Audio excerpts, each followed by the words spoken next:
Welcome to Explainable AI, where demystifying digital minds is your personal journey into the heart of artificial intelligence. I'm Paul Anthony Claxton. I'm an AI venture capitalist and serial entrepreneur.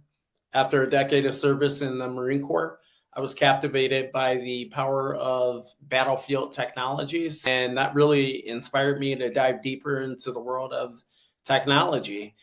My commitment today is to make a meaningful difference and to continue to serve in ways through my business endeavors, which has ultimately led me into venture capital, where I view capital as a really powerful tool to drive positive change.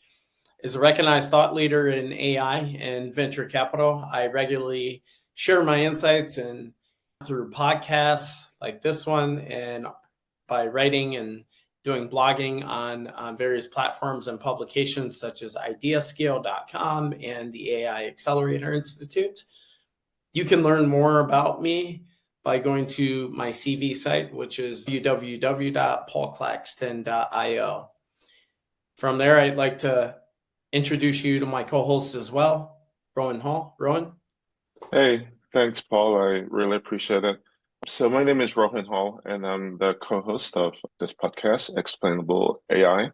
I am a serial entrepreneur and an advocate for conscious entrepreneurship. My focus is on teaching businesses how to integrate AI for greater efficiency and growth, while also founding the Ninja CEO Foundation to bring AI education to underserved communities. I'm also excited to launch Podcast Monster. Yay! It's a cool new platform designed to help podcasters to turn their content into organic content that can help them with distribution of their podcast and monetization as well.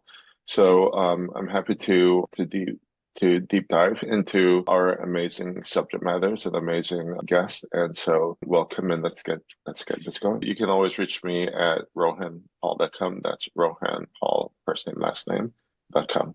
Thanks. Great. Well, thanks for having me, folks. My name is Joe Mayberry. I am an edge AI expert focused on smart cities, safety, security, and public sector. What that means is I work to design and build solutions from the chip level that are deployed outside the data center and are not personal computers. So think anything that's in a retail store or a healthcare office or hospital, but specifically smart cameras, street infrastructure, event infrastructure, the things you would interact daily on your commute to and from work if you still commute, and when you participate in your urban environment. So thanks for having me. I appreciate it and look forward to the conversation. Thanks, Joe. It's really good to have you here. So just one of the things, we've got so much to talk about today, and one of the first things that I wanted to cover and get your opinion on, your perspective on, Joe, is urban air mobility, the integration of urban air mobility capabilities into smart cities. Hey, it's Rohan Hall. Hey, what if I were to tell you that there are thousands of potential clients that are looking for your specific expertise right now? The problem is they can't find you. It's not a problem with your expertise, it's a problem with your discoverability. And this is what we're working on right now at Osisha.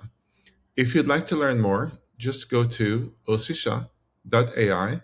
That's OCESHA.ai to learn more, and feel free to join our early access program. We're going to be launching this in April of this year, 2026. Thank you. And now back to the program. This makes me go back to my time in the Marine Corps.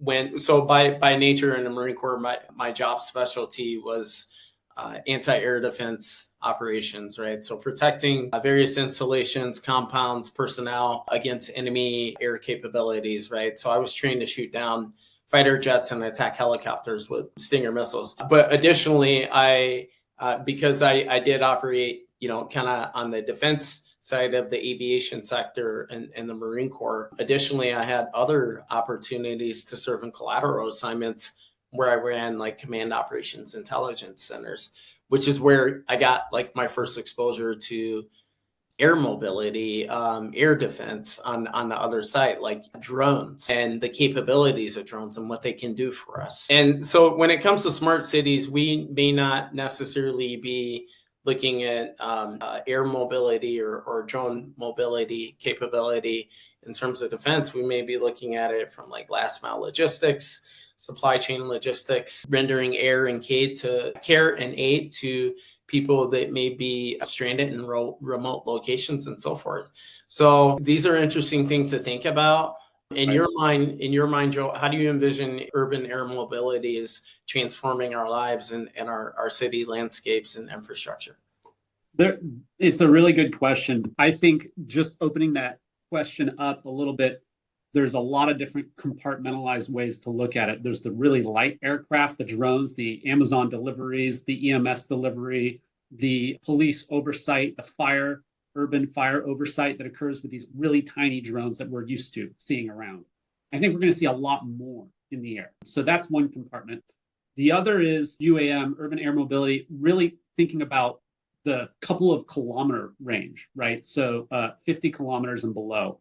And that's your futuristic Jetsons, right? Where I'm taking off instead of a helicopter from the top of a New York skyscraper, I'm on an apartment building that's much lower, and I have 4 different urban air mobility stations on top of that apartment complex, and I can rent space in one of those to get to work in the future. And we have these kind of quadcopter type devices. There's lots of companies working on these and different types. It's kind of fun.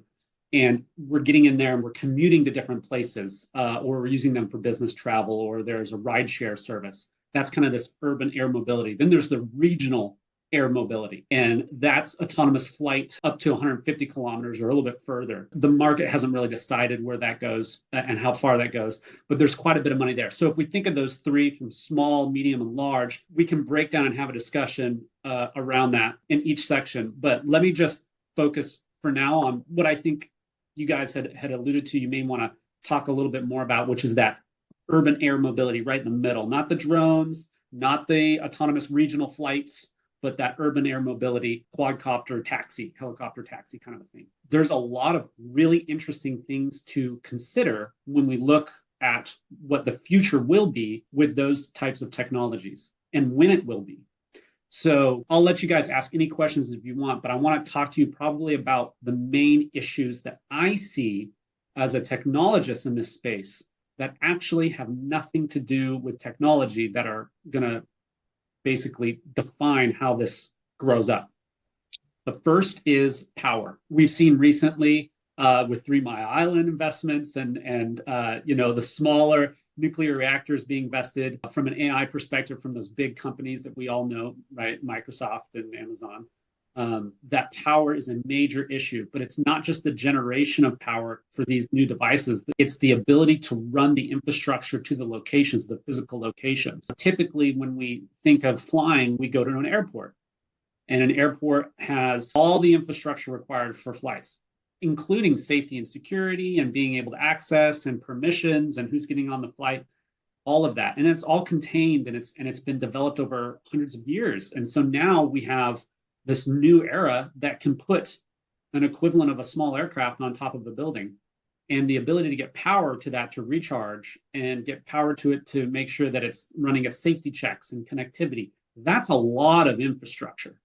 And so in my mind, that power and that physical infrastructure of landing sites and where to put them is actually going to be the primary thing that drives adoption and the scale of these devices.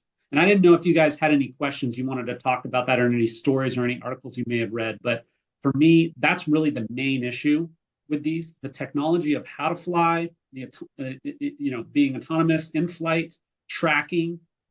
All that is, in my opinion, easily surmountable issues. It's really the infrastructure and the laws of getting these quadcopters or whatever they may be in the right place to make urban mobility a reality. It really seems to be the primary barrier. As you're saying that, it makes me think about a follow-up with that, which is, so living in LA and other large cities, right? The question is always, it's kind of like we have enough traffic on the ground in LA, right? are we going to have traffic in the air like that at some point where everyone now has a little Jetson, car to fly and zip zap around, right? And what kind of regulations are being had? Do you see that as being a constraint as well? Yeah, so it's really interesting because, let's think of the reasons of that. No one likes sitting in LA traffic. I went to UCLA for a couple of years in grad school, and I lived in Westwood and tried to get on the 405 to go anywhere, and it was impossible, right? Unless you're traveling in the middle of the night or very, very early in the morning. But a lot of that exists, quite frankly, because we don't have autonomous vehicles. And once you have autonomous vehicles, you will have significantly reduced traffic flow issues, and you will have additional ride sharing opportunities that make it economical to use autonomous vehicles for ride sharing. And so when you think of UAMs or individual Jetson flying vehicles in your backyard taking off on a landing pad, right? Do I need to go pour, an 8x8 landing pad in my backyard? I don't think so, because I think the impetus to have those really will start to dissipate as time progresses. Now, it does not mean that they won't be available and useful. So for example, if we go back to kind of various use cases, we've been talking about personal mobility, commuting or moving within a city. And there may be need for that for individuals, and it will probably be a very small portion of the market in my mind.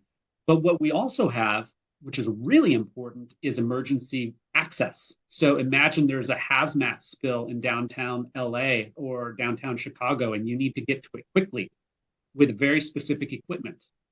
Well, these types of urban air mobility devices that are used by government entities to resolve those emergency issues, you can imagine those being very quickly fast-tracked because every second counts.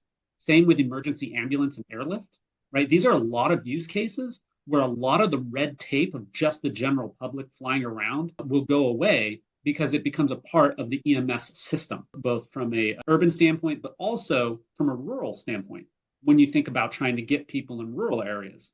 And so there's a lot of usefulness for these devices when it comes to specific use cases where the public can immediately see the value that's going to come from it. And if you were to ask me where I think we're going to come out with those first, and by the way, I'm a generalist, so I am not an urban air expert. Okay, I'm a generalist when it comes to edge AI use cases in smart cities.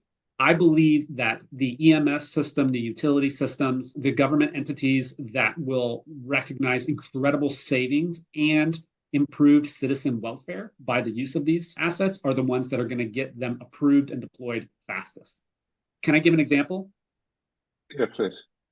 So I currently live in Arizona, and there's a university here that uses large drones on predetermined tracks to be called by students to walk them home. So if you're a young lady taking a very late class, this thing will literally walk you home with a large spotlight as necessary and as acting as a security. What do you mean walk you home?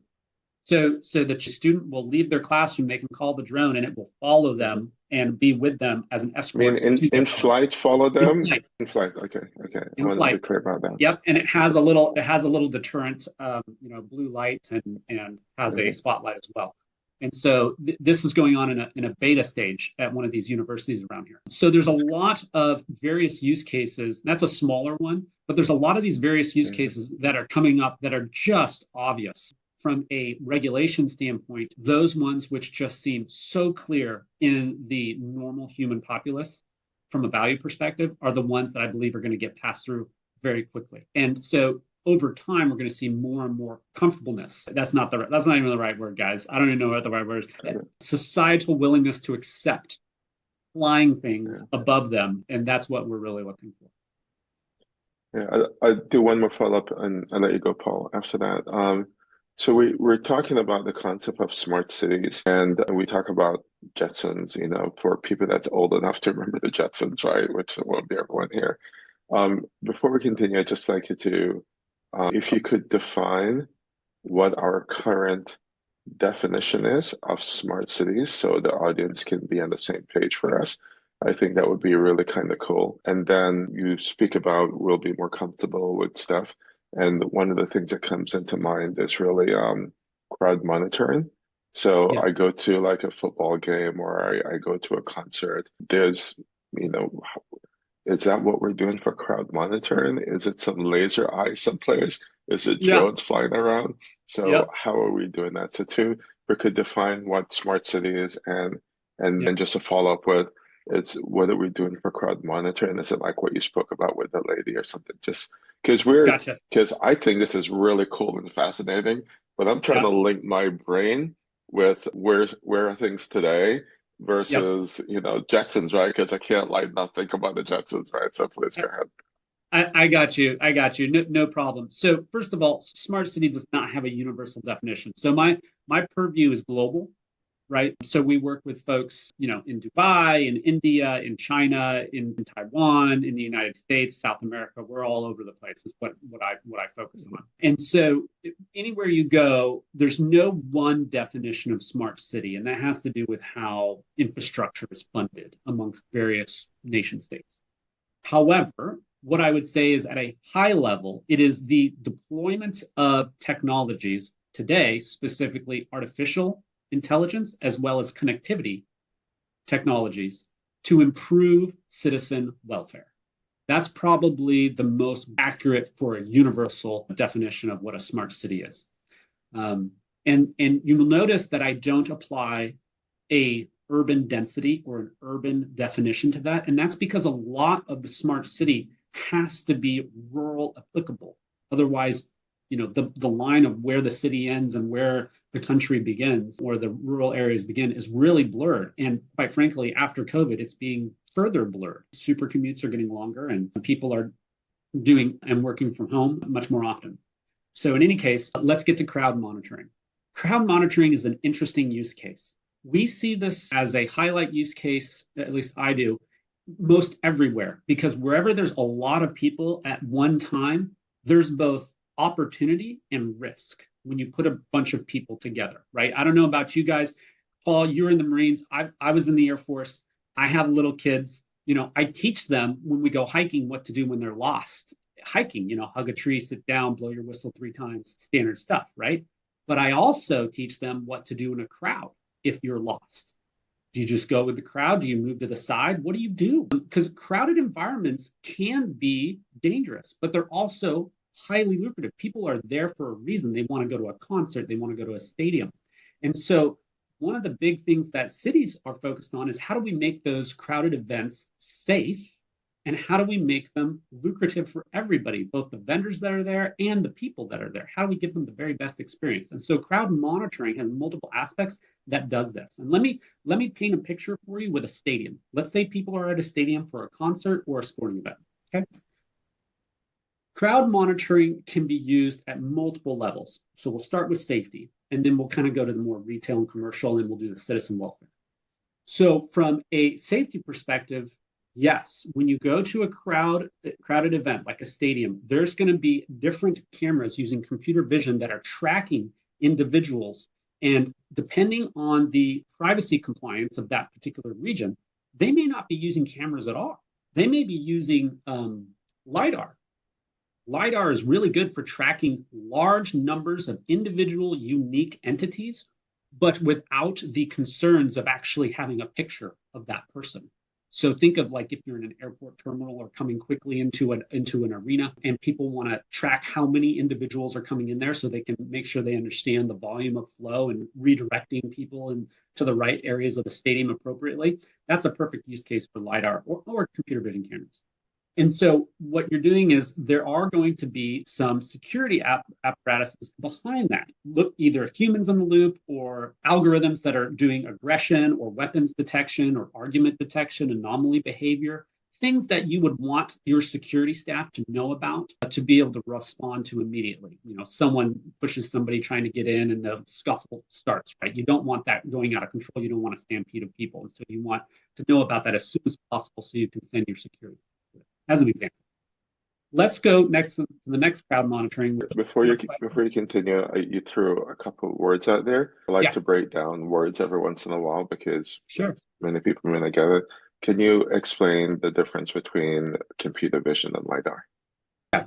So computer vision is a broad term for artificial intelligence applied to camera-based visual feeds. So think of the camera we're on right now. You can see my face, and you can do quite a bit with that. You can do all different types of base analysis of the image.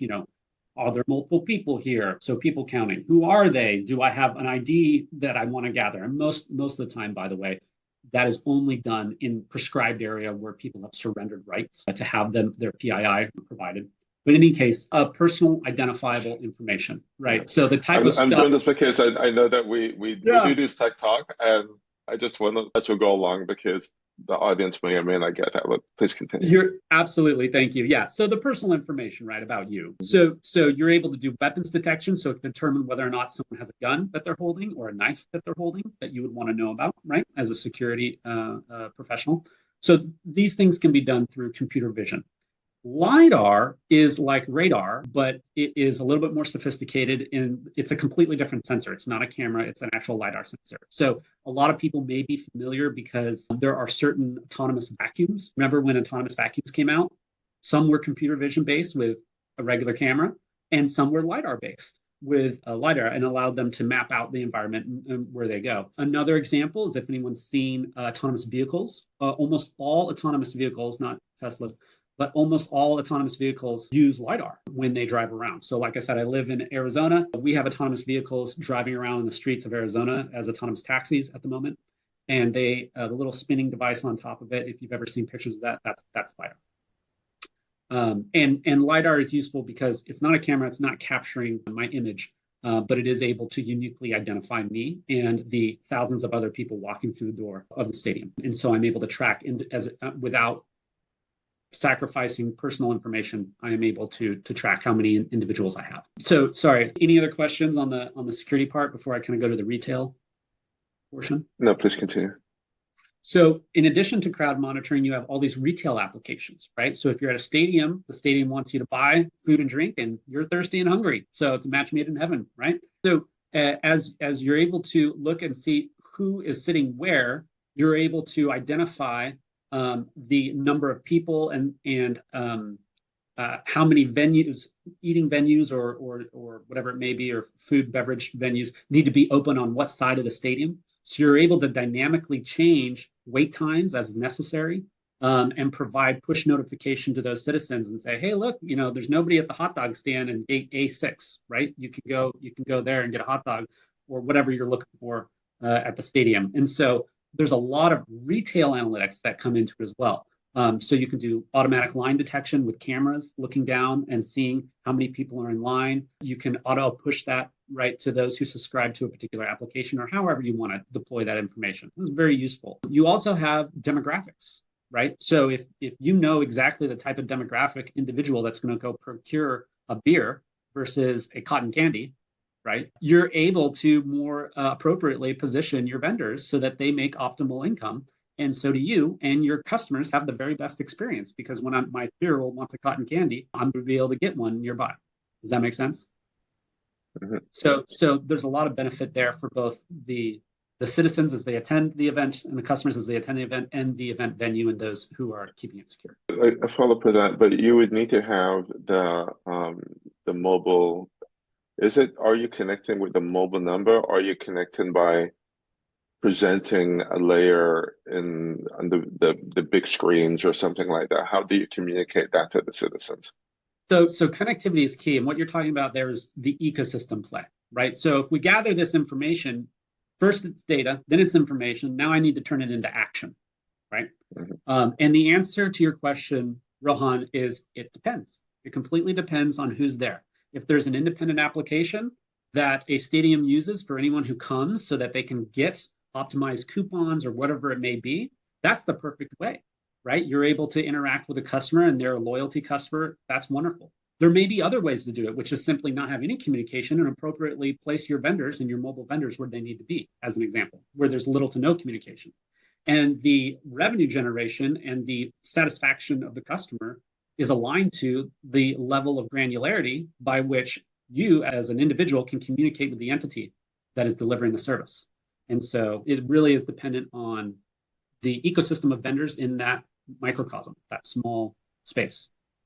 right? And you can imagine it going the other way around. Like if you open it up, like let's just open up the thought process as say, my town here in Arizona has a system that I can text when there are issues just in the street. Hey, there's a irrigation issue on street XYZ, and it's obviously, in the middle of the median and it's shooting water out. I can report that immediately, right? So there's all different avenues by which cities and stadiums and event centers and corporations and others communicate with their customer or their constituents or their citizens. And once the information is gathered, it's up to those who are in charge of those particular entities to determine how best to deliver on that information. That's very cool. Yeah, that's super cool. Because what you're saying is that I think as a citizen, I am not really thinking that my city is really directly connected to me. But I know that they are. Like I'm in California, and there's like a fire, and you get this big loud thing from your phone. I'm like, how do they know to send it to me, right? Yeah. Meaning that they must have a way to know my specific mobile number versus someone that lives in LA, right? Because I live in Orange County. So it seems like one of the main components that you're saying here is the communication piece of it between the entities that are governing and the residents that are being governed as well, whether it's on a more larger scale, city or state, or a much smaller scale, you go to a concert or something like this, right? Absolutely. You've got the picture perfectly. And one of those, the big challenge is, in my mind, well, not the biggest challenge, but a primary one is exactly what you described. It is the ability to connect with the citizen and make sure that they understand that they're receiving certain services, and that citizen understands that they're paying for those services through their taxes and that they value that they're receiving. And it creates a much better citizen value and community value exchange. I think it's wonderful, quite frankly. I think there's a lot of benefit that comes through it. And the last thing is US citizens specifically are, and European citizens as well, are very concerned with privacy. And there is a level of surrendering when it comes to privacy for that value exchange. And I think it's incredibly important that everyone understands and that each citizen understands what they are surrendering, and that legal structure is set in place and it is voted upon and delivered at the behest of the citizens. And so fundamentally, philosophically, that is very important to me as a citizen. And so one of the benefits, the silver linings of technology advancement is because it does make very apparent the use of private information, as you just described, Rohan. It will engage you as a citizen into what your city is doing and engage you in the environment to make informed voting decisions as well, which once again encourages interaction and investment in your community, which I think is a wonderful thing across the board. Sorry, Paul. I have to do one more follow-up. Because as you say that, right, I can't not think about that being abused as well by the government, right? So, I'm not one of these crazy guys that think the government's going to take over. I'm not, but I'm from the blockchain world, so I surround myself with a lot of those guys. And like, if they listen to this now, they're going to say, "Holy crap, dude!" Like, I don't want the government to identify me so individually. I don't want them to know where I am. I don't want them to be monitoring me. I don't want them to, because now you're collecting all this data about me, my whereabouts. There's the Will Smith movie. What was it? The iRobot? No, not that one. When they were chasing him and Enemy of the State. Enemy of the State. Yeah, that one, right? And you kind of get that feeling that you can't escape anywhere you go, right? And we kind of know, like, if I'm in London, right? I know that there are the cameras everywhere, and so you kind of. But in the USA, we don't feel that, right? We don't feel like we're being watched. But what you just said is that we are, okay? And but really, that's what you just said. It's like you just really said that, hey, Rohan, you know what? Everywhere you go, the technology does exist today, and it's probably being utilized, and we are believing, and I think rightfully so, that it's being used in a proper, non-intrusive, non-abusive way. But likewise, we have the history of the planet that governments have abused those kinds of power So sorry, I'll do this last point and then I'll let Paul take over. So for people that would be concerned about that point, what do you say to them? I think it's incredibly important that everyone make that connection and vote and engage in their community appropriately. I am all for the appropriate engagement of citizens to drive the technology where they want it and where they don't want it. I think exactly what you described is a touch point for a lot of people, and I think they should make that connection and engage. All right, sorry about Paul. Hand it back over to you. Sorry, that was meant to be one question, but it turned out to be a lot of follow-ups. Because this is really fascinating stuff. Like I'm like, wow, this is super cool. I'm learning a lot myself today as well. Yeah. Well, let me be really clear. Sorry, Paul. One last thing. It's not like only the government has this. It's not like we've invested in some NASA go to the moon big thing that only the government, the U.S. government has, or a certain government has or not. There's a great use case I saw of smart connected glasses, touching back to a couple of licensed databases for personally identifiable information, PII. And it was a student at a university in California, and they were able to walk around, and the camera on the smart glasses would see somebody on the street, would skim social media, as well as those proprietary data, probably using some sort of RAG-based analysis, and bringing back with a high probability that person's name, where they lived, any facts about their friends or school. And that individual would go up and ask them and say, hey, are you so-and-so? Did you work on the NATO proposition for XYZ? Did you write a paper on XYZ last year? I'm a big fan. And this is a student. This is a undergrad. I believe they were undergrad. Maybe they were graduate level student at a California university, created this with complete open source information. It's not like some government entity is holding this. It exists and it's out there. The barriers to entry are near zero. For people that want to hack this, you can just go buy a Ray-Ban and connect it to a RAG system, or you could do that. Okay, I'll move on. Okay. Yeah, you can do that today. Yeah.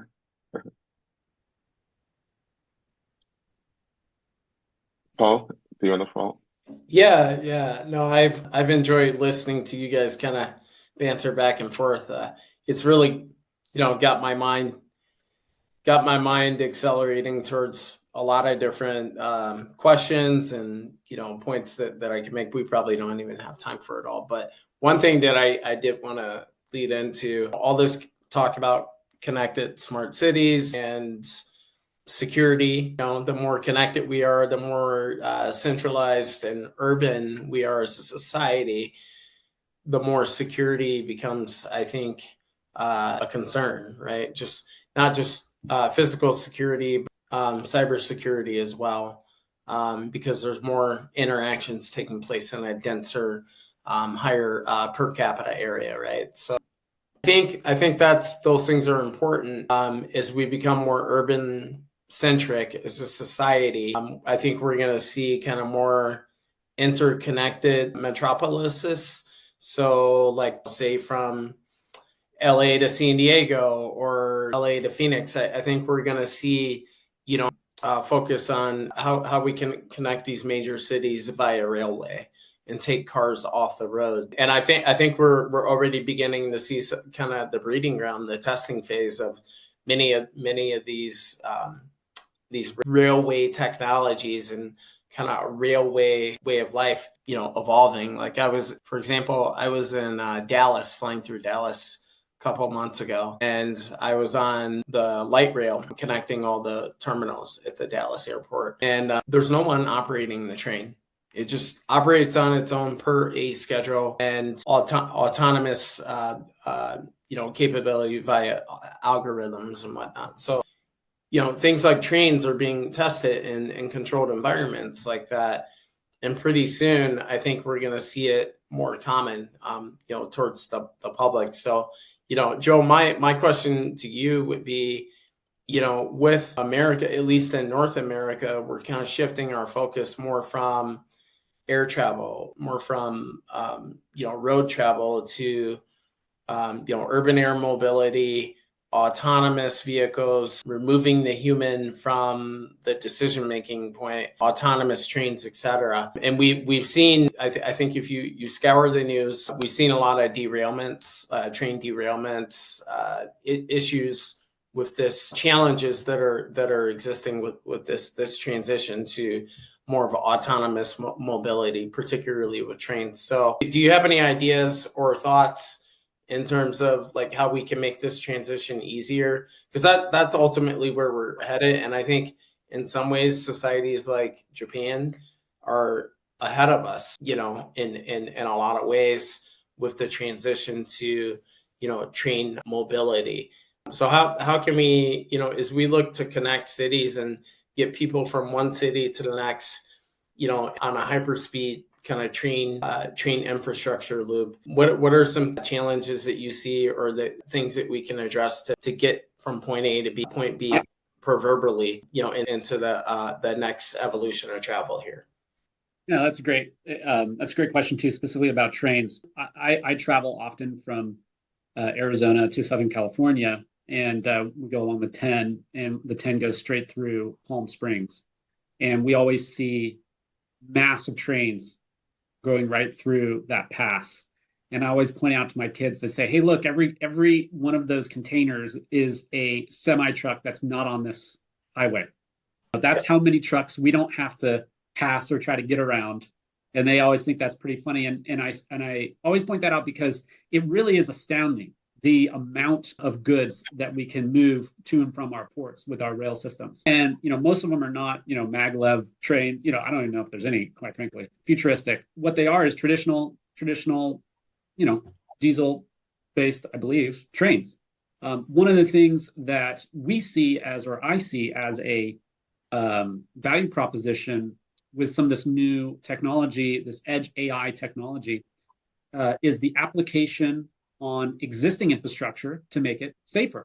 So, for example, I think there was a and I don't have the facts in front of me, so you have to forgive me if any of this is inaccurate. But I believe in the train that derailed in Palestine was it was a wheel that had somehow overheated. Yeah. And that caused a derailment. That type of issue can be resolved, and there's a use case I'm aware of that monitors the temperature as well as the wheel itself, or the particular infrastructure that was deformed, with computer vision applications, with a camera there on board the train. That's very, very cheap to deploy. The contents of the compute and the infrastructure itself is relatively inexpensive, and the compute nodes are fewer because it's just a real simple analytics being run on a very simple camera. And so that's the type of thing that a smart city type solution could be applied to a rail system that goes between urban and rural environments to maintain safety with existing infrastructure. So the first is kind of, all right, what do we do to improve our existing infrastructure? The other piece is major choke points, right? Anyone who's take ops research is you put all your resources behind the major choke points. And a lot of the times the major choke points are the actual ports themselves, getting containers on and off ships. And so I'm going to probably combine these two kind of use cases, because I think they're so relatively similar, is making sure that the inventory of those containers are tracked autonomously and verified, either with a human in the loop or not, depending on the requirements of the nation state or the companies that are involved, and delivering those goods more quickly by ensuring verification. And then when you extend that to all modes of transportation, you have trucks coming in to ports as well, and they need to ensure that the appropriate driver is in the driver's seat, and the certified driver and the certified truck is going in there and it's carrying the right thing, and it has the right placards for whether it's hazardous material or not, and whatever it may be. And a lot of that is also resolved through edge AI computer vision solutions, identifying those placards, identifying those drivers, confirming identities, those types of things, and doing it in a much faster manner than previously established. And so you're having more efficiencies and you're having safer operations through the deployment of these edge AI solutions in both ports and rail. And I see that as a major thing we can start doing right now, and that a lot of people are doing right now, but something that we can focus on as a meaningful way to assist the transition to better use of our aging infrastructure. That's super cool. I have to do a follow-up, of course. Sorry, man. 'Cause so even though I focus a lot on AI, I spent years building blockchain technologies. And one of the things I built years ago, I think IBM was the company that we were like the second. We built what's called a blockchain traceability platform. And what that means is that you can trace products from anywhere to anywhere throughout an entire supply chain using different blockchain technologies, right? And so this was really just one way to verify and validate authenticity of the products. But once you get to a port of entry, because you can trace it across the world, right? But when you get to a port of entry, then that's where there's a lot of fraudulent stuff. Because what you just explained, that was something that was not really possible a few years ago. How do you really verify at the port that the product is what you think it is, that the shipper is who you think it is, Yep. so, and I know that the Department of Homeland Security, because we were doing some things at the time with them, this is a few years ago, that was one of the problems that they were trying to solve. So what you're saying now, I'm going to also actually do another definition. Sorry, I'm going to call it, little definitions, right? You mentioned edge computing, right? So I want you to explain that to everyone else as well, because that's an important part of the solution, right? So you're saying now that you can use edge computing and you can use computer vision, you can use a combination of different AI technologies to solve that step in the global supply chain problem of fraudulent products and fraudulent people and stuff like that. So the blockchain, I think, is still a really great piece of that for the Yep. traceability part. And then Yes. you're saying that AI would be a really great piece for the verification and validation part. So can you just explain that a little bit and also start out with explaining what edge is so other people can also get that phrase into their vocabulary? Sure. And once again, that's an industry phrase, defining edge. The way I define edge is anything that's not in the data center or not a personal computer. So traditionally, this business was known as the embedded business. Think of it as, your point of sale device when you check out at a Target or a Walmart or another store or a restaurant. Think of it as the medical imaging devices that are doing medical imaging for you. There's high levels of compute in there. Think of it as security cameras anywhere you want to be. Think of it as dynamic mobile order. So you're ordering at a McDonald's or at another restaurant where they have a tablet there, and you're ordering there. There's a level of compute that's required. They're going to start to, I don't know if, this is not me saying McDonald's will do this. I have no idea what they're going to do, but I would imagine restaurant chains are going to start incorporating cameras for loyalty ID for you to be able to have your usual and not have to go through the entire. So this type of ease of use, this type of edge compute that uses AI, not in the data center, not at a PC, but where you are, where you work, where you play, where you eat. That's what I mean by edge compute. And it has to do with the topology of compute. There's the data ingestion point, which could be a camera or a microphone or a soil sensor or anything, right? Then there is we'll call it mid-tier compute, where you have all of those sensors that then, this is the old IoT, Internet of Things focus. You have all those sensors coming into some sort of a localized gateway that crunches a lot of data, is a little bit higher power, and is able to ingest the data. And then sometimes that's not enough, and you need to pass it to a co-located data center, which is a regional data center where there's additional compute done. Or sometimes you need to pass it all the way back to one of the large data centers, global regional data centers. But the point being is all of those are nodes, and to build a system that is efficient economically, you need to determine the right power performance per watt that you need in each one of those nodes and the right information you need out of the data out of each one of those nodes. And then you need to deploy that into a specific market use case. So let me give you an example that is very probably at home for a lot of people.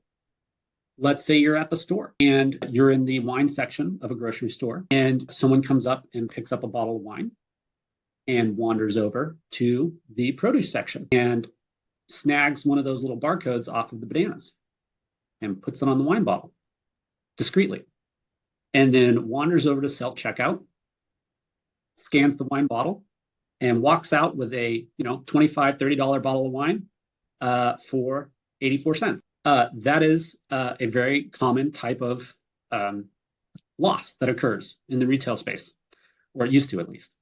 Deploying computer vision at that point of sale device is a form of edge compute that says, this is not a banana. This is a bottle of wine. And let's say they were really smart and they got a bunch of bananas because they know that roughly 5 to 6 bananas is the same weight as a 125 milliliter bottle. And so they tricked the scale as well. So these are types of things that happen. And these are types of examples that I think people, just anyone on the street kind of knows just intuitively about, or maybe has thought about. And this is an example how deploying edge AI to improve the information at edge nodes all around where we work, eat, sleep, and what we do, hopefully not sleep, but work and eat and play, it can resolve some of these critical issues. And like I said, improve citizen welfare and improve the supply chain and improve the vendors' business model as well. So that's an example, I think, of edge compute that is a really reasonable, tangible one that I think a lot of people would resonate with. And explain, you also mentioned IoT. Sorry, we're called Explainable AI. Yeah, absolutely. Internet of Things. I'm sorry, I have to call it that, right? Called Explainable AI. Yeah. So IoT is Internet of Things. It's an older term for many connected devices.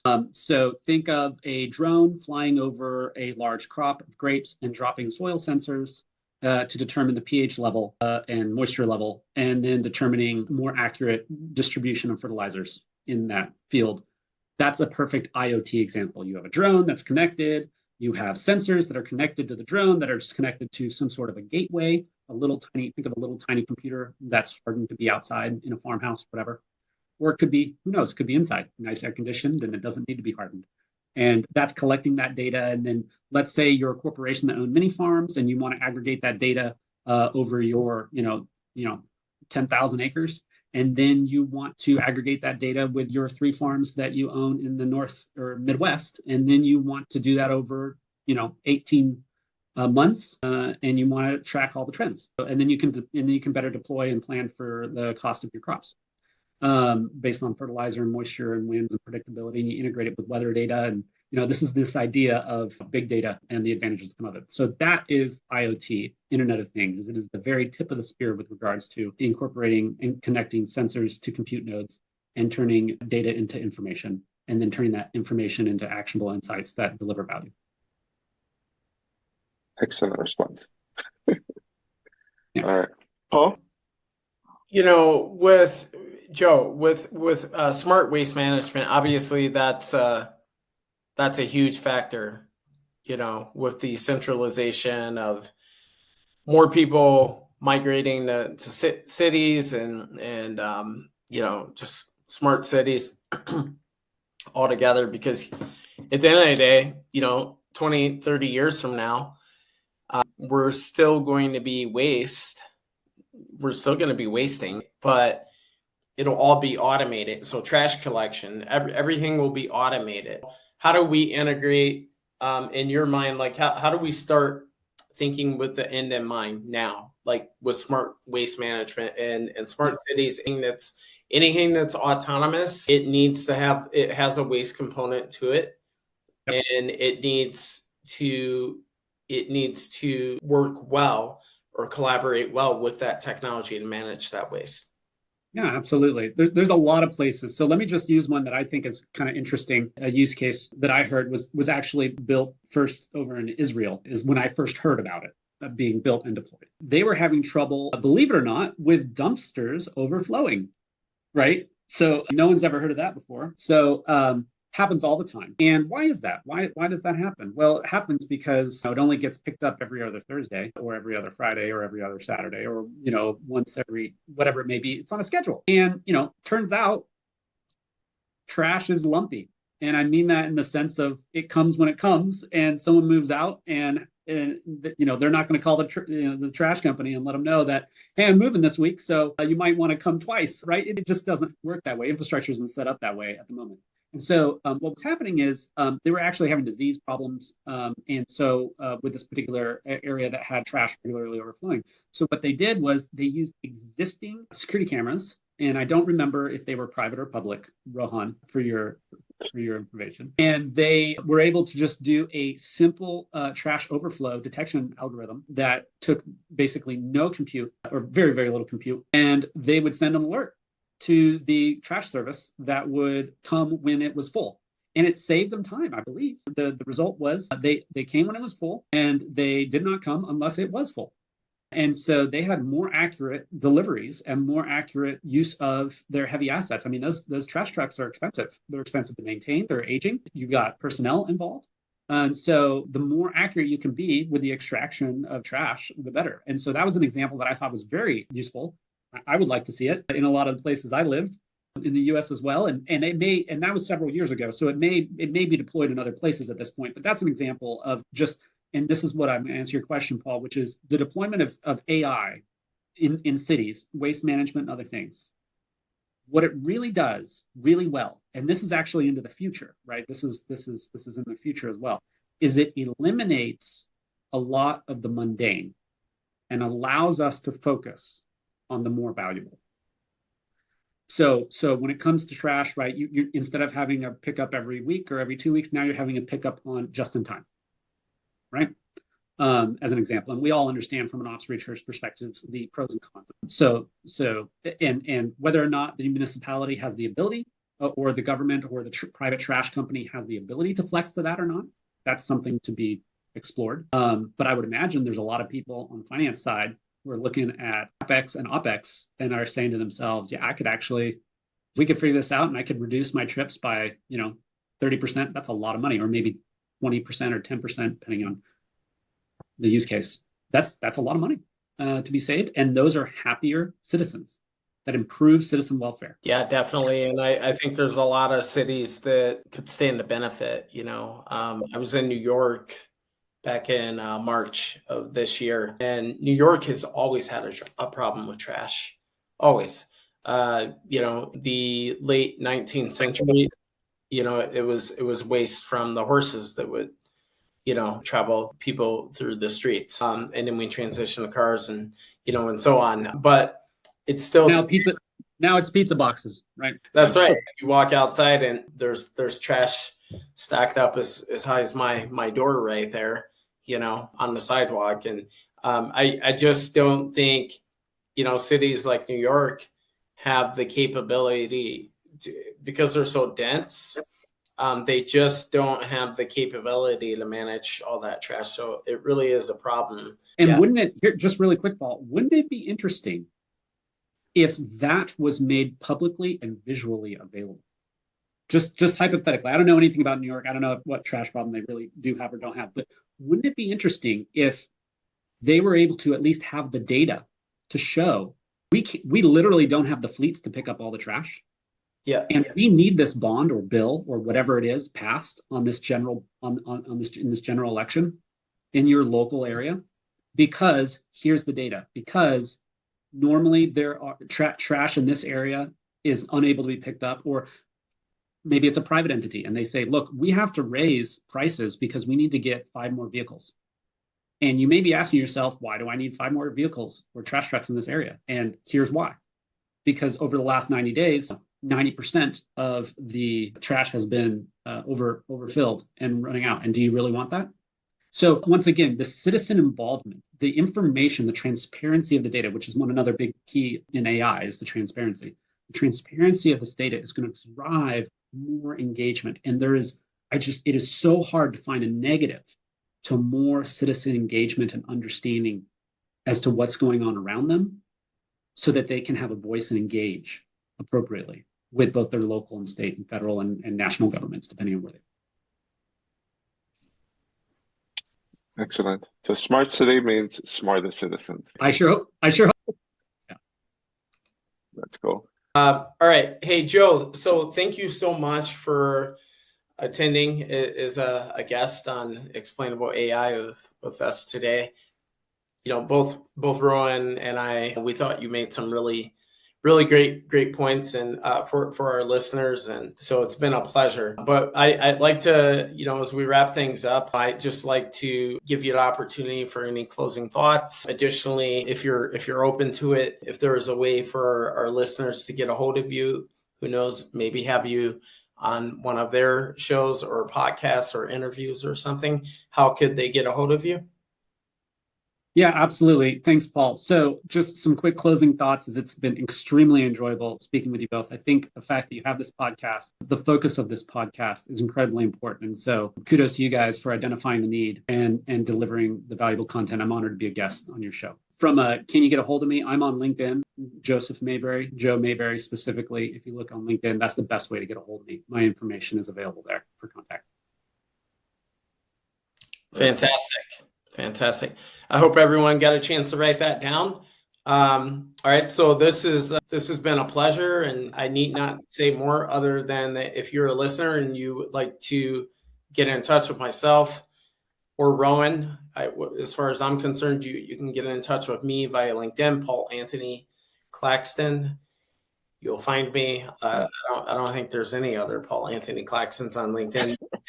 You can also contact me via my CV, which is www.paulclaxton.io. And I'll let you close out with the last, and we'll say goodbye.